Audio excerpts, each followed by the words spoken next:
तीसरे दिन से ही हेल्थ कैंप का फायदा उठाने के लिए बड़ी संख्या में लोग हो रहे हैं जमा। 20 नवंबर से थानगढ़ वासुकी डाडा मंदिर में एक फ्री हेल्थ कैंप शुरू हो गया है। यह 28 नवंबर तक चलेगा। यह कैंप सुनीता बहन जामनापाल ने वासुकी डाडा मंदिर के महंत नीरज गिरी बापू के साथ मिलकर शुरू किया है। आपको बताएं कि 28 नवंबर तक ये चलेगा और हर दिन सुबह 9 बजे से शाम 5 बजे तक शहर के लोग, आसपास के ग्रामीण इलाकों के लोग इस फ्री हेल्थ कैंप में हेल्थ सेवाओं का फायदा उठा सकेंगे। महंत नीरज गिरी बापू ने कहा है कि कैंप का मुख्य मकसद है कि आसपास के ग्रामीण इलाके से ज़्यादा लोग और नागरिक इस फ्री हेल्थ कैंप। जय श्री कृष्ण। मारू नाम सुनीता जमनापरा है।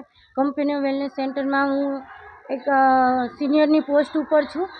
अहींया आपणे थानगढ़ में वासुकी दादाનું મંદિર ત્યાં આપણે हेल्थ કેમ્પનું આયોજન કરેલું છે, જે નીરજગીરી બાપુના સહયોગથી આ કેમ્પ આપણે રાખેલો છે। તો થાનગઢના હરેક ઘણા બધા લોકોએ આ કેમ્પનો લાભ લઈ લીધો છે। આ થેરાપી લેવાથી તમારા શરીરની અંદર BP, diabetes, cholesterol, thyroid, paralysis, લકવો, સંધિવા, વેરિકોસ વેન, હાડકાના ઘસારા હોય, ઘણા લોકોને ચાલવામાં તકલીફ પડતી હોય, બેસવામાં તકલીફ પડતી હોય, તો આ બધી તકલીફમાં 100% રાહત મળે છે। અને આજે ત્રીજો દિવસ છે કેમ્પનો, પણ આજે પણ સખત લોકો આવી રહ્યા છે।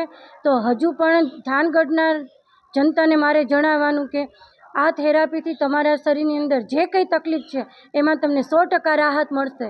તો આ કેમ્પનો લાભ લેવો ચૂકશો નહીં।